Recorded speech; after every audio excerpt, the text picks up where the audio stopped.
क्या करें इस जीत का? खुशियाँ मनाएँ, भंगड़े डालें या क्या करें? बता दीजिए। 31 रन से पाकिस्तान ने ये मैच जीत लिया है यूएई से, लेकिन यूएई ने आपको जो है वो चारों शाने चित किया हुआ था पहली इनिंग में।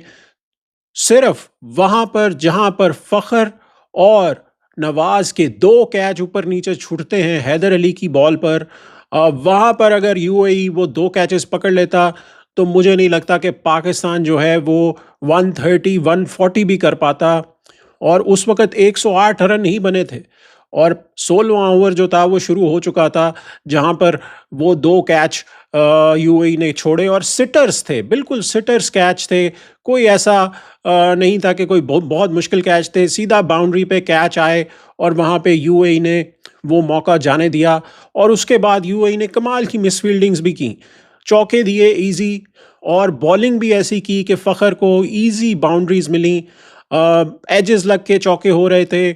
ऐसा लग रहा था कि ये पाकिस्तान का डे है, क्योंकि यूएई काफ़ी मिस्टेक्स कर रहा था। पाकिस्तान ने 51 डॉट बॉल्स खेली 120 बॉल्स में से, और इतनी ज़्यादा अगर आपकी परसेंटेज है डॉट बॉल खेलने की और आपसे स्ट्राइक रोटेशन नहीं हो पा रही, तो मसला है, बड़ी टीमों के खिलाफ खेलने में प्रॉब्लम आएगी। और हमने ये देखा है, जैसे ही आपने अफगानिस्तान के साथ खेला वहाँ पर प्रॉब्लम आई। और फिर एक फेज़ ऐसा भी आता है कि 24 बॉल्स के बीच में कोई एक बाउंड्री भी नहीं लगती पाकिस्तान की। ये हमने पिछले मैच में भी अफगानिस्तान के खिलाफ देखा था कि ऑलमोस्ट 57-58 बॉल्स तक कोई बाउंड्री पाकिस्तान नहीं मार पाया था। 7वें ओवर से ऑलमोस्ट 17वें ओवर तक पिछले मैच में पाकिस्तान ने कोई बाउंड्री नहीं मारी थी।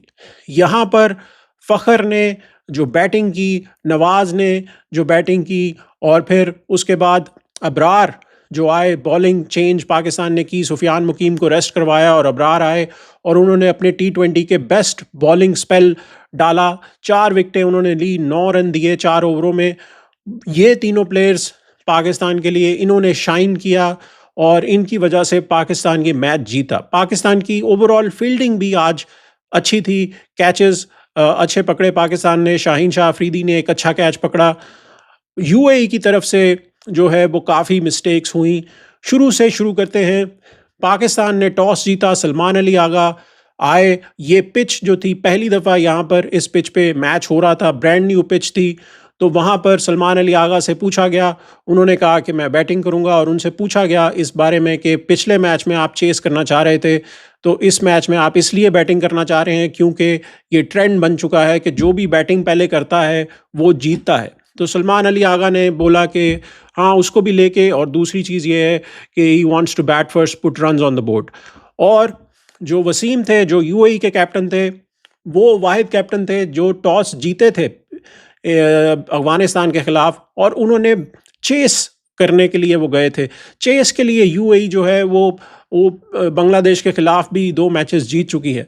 पाकिस्तान आता है पावर प्ले में। पावर प्ले में साहबजादा फरहान, सैम अयूब अच्छा खेलते हैं शुरू में, ऊपर नीचे बाउंड्रीज आती हैं, लेकिन फिर साहबजादा फरहान आउट हो जाते हैं। एक छक्का उन्होंने मारा था उस ओवर में ध्रुव को, जो ऑफ स्पिनर है यूएई के, लेकिन फिर एक और छक्का मारने की ट्राई करते हैं और वहां पर वो आउट हो जाते हैं। उसके बाद Saim Ayub again the same thing that we talked about previously, कि जैसे सील्स ने इनको पकड़ा हुआ था वेस्ट इंडीज में कि आउटसाइड द ऑफ स्टंप इनको प्रॉब्लम आती है, वहां पर जुनेद ने इनको वही लाइन, वैसी ही लाइन डाली और ये कॉट बिहाइंड आउट हो गए। और स्ट्रगल कर रहे थे सैम अयूब। हमें लग रहा था कि ये वो वाले सैम अयूब नहीं है जो फ्लुएंट खेलते हैं। उसके बाद जो है वो हमारे कैप्टन आते हैं सलमान अली आगा, और वो भी स्ट्रगल कर रहे होते हैं। और ऐसा लगता है कि कैसे कोई पर्थ की पिच है जिस पे वो बैटिंग कर रहे हैं, जिसमें बहुत ज़्यादा बाउंस हो रहा है, और जुनेद नहीं है सामने, स्टार्क बॉलिंग कर रहे हैं, मोइद नहीं है सामने, कमिंस बॉलिंग कर रहे हैं, और वो ऐसे डिफेंसिव शॉटें खेल रहे थे, और ना ही सिंगल ले रहे थे ना ही डबल ले रहे थे, डॉट पे डॉट आ रही थी, और वहाँ पर फाइनली वो भी आउट हो जाते हैं स्लिप में। और फिर पाकिस्तान के जो मायानाज पॉडकास्टर हैं मोहम्मद हारिस, वो आते हैं और वो आकर फिर से वही करते हैं जो वो करते आ रहे हैं पिछली 9 इनिंग्स में, फिर से स्ट्रगल करते हैं। और स्ट्रगल भी ऐसी कि जिसमें आपको नज़र आ रहा होता है कि he is not in a good touch at all, और उसमें वो शो होता है कि उनसे स्पिन नहीं खेली जाती, अगेन ना सिंगलें होती हैं ना डबलें होती हैं, और वो स्ट्रगलिंग इनिंग खेलते हैं, 14 रन बनाते हैं 17 बॉलों पर, 82 का स्ट्राइक रेट है। ये है modern day cricket Mohammad Haris की, जो आपके चैंपियन बल्लेबाज हैं, जो बातें बहुत करते हैं लेकिन जब एक्शंस की बारी आती है तो फिर मांद आ जाती है परफॉर्मेंस में। सो फिर पाकिस्तान उस सिचुएशन में हसन नवाज को भेजता है, हसन नवाज भी स्ट्रगल करते हैं और वो भी आउट हो जाते हैं।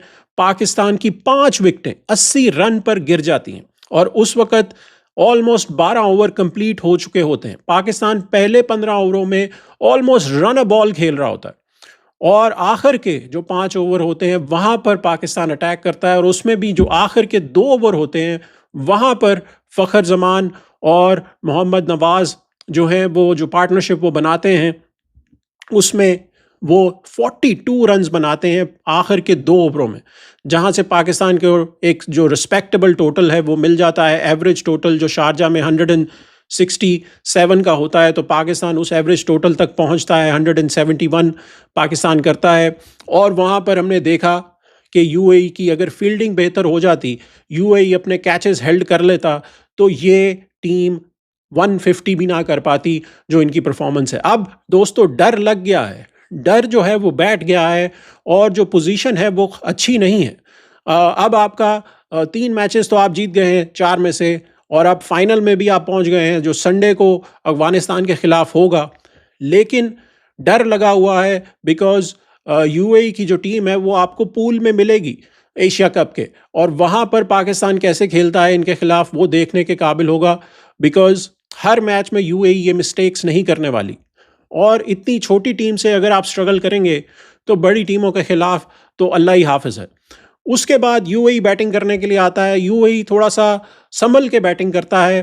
पहले ओवर्स में शाहीन शाह अफरीदी अच्छी बॉल डालते हैं, सलमान अली मिर्ज़ा थोड़ा सा स्ट्रगल करते हुए नज़र आते हैं, लेकिन अबरार जो कि आते हैं, पाकिस्तान ने 2 चेंजेस की थी, अबरार को लेके आया था सफियान मुकीम की जगह, और हारिस को बिठाया था, मोहम्मद हारिस रऊफ़ को, और उनकी जगह जो है वो आपने सलमान अली मिर्ज़ा को डाला था। वहाँ पर दोनों जो पावर प्ले होते हैं उसमें पाकिस्तान जो है वो बेटर परफॉर्म करता है। पाकिस्तान ने 50 रन्स किए थे, और यूएई जो है वो 40 ऑड रन्स ही कर पाता है। विकेट कोई नहीं गिरती, लेकिन जैसे ही पावर प्ले ख़त्म होता है तो उससे उसी के अगले ओवर में मोहम्मद वसीम को अबरार आउट कर देते हैं, और फिर यूएई की जो बैटिंग होती है उसमें इंटेंट की कमी नज़र आती है। उसमें नज़र नहीं आता कि वो वाकई रन चेस के लिए जा रहे थे, और काफ़ी स्लो खेल रहे होते हैं। 10 ओवर जब हो जाते हैं तो उनके रन अ बॉल भी रन नहीं होते। आई थिंक 58 रन्स थे उनके। सो स्ट्रगलिंग पार्ट था यूएई का। पाकिस्तान के जो स्पिनर्स थे उसमें अबरार ने बहुत उम्दा बॉलिंग डाली है। अब पाकिस्तान के पास चांस है कि अबरार और मुकीम दोनों को वो खिला सकता है, और ये अच्छा डिसीजन था पाकिस्तान का कि अबरार को फाइनली वो लेकर आए। सुफियान मुकीम ने पहले 3 मैचेस खेले थे, और यहाँ पर अबरार आते हैं और वो अपनी बेस्ट बॉलिंग स्पेल T20 का डालते हैं। पाकिस्तान ये मैच 31 रन से जीतता है। फ़खर जो है उनकी परफॉर्मेंस अच्छी होती है, और यहाँ पर अबरार जो हैं वो man of the match declare होते हैं because of his best bowling figures. So now the game shifts to the final. कल जो है वो यूएई का मैच है अफगानिस्तान के साथ, जो मोस्ट लाइकली अफगानिस्तान जीतेगा, और अफगानिस्तान वर्सेस पाकिस्तान जो है वो अब फाइनल कंफर्म हो गया है संडे को। सो वहाँ पर हम देखेंगे कि क्या पाकिस्तान नंबर 2 एशिया की जो टीम इस वक्त अफगानिस्तान है उसको बीट कर पाता है कि नहीं, और वाकई पाकिस्तान जो है वो ये रखेगा एडिक्लेट कि पाकिस्तान जो है वो नंबर 2 टीम है, अफगानिस्तान नहीं है। सो विल सी कि what happens in the final. अभी तक के लिए इतना ही। पाकिस्तान को मुबारक हो, लेकिन ज़्यादा खुशियाँ मनाने की ज़रूरत नहीं है ऐसी परफॉर्मेंस पे जहाँ पर आप ऑन द एज चल रहे थे, और यूएई आपको पछाड़ सकता था अगर वो मिस्टेक्स ना करता। Thanks for watching. आप ज़रूर अपने कमेंट्स में मेंशन कीजिएगा कि आपको कैसी लगी पाकिस्तान की परफॉर्मेंस, और अब फाइनल में कौन जीतेगा, पाकिस्तान या Afghanistan. So thanks for watching. मिलते हैं।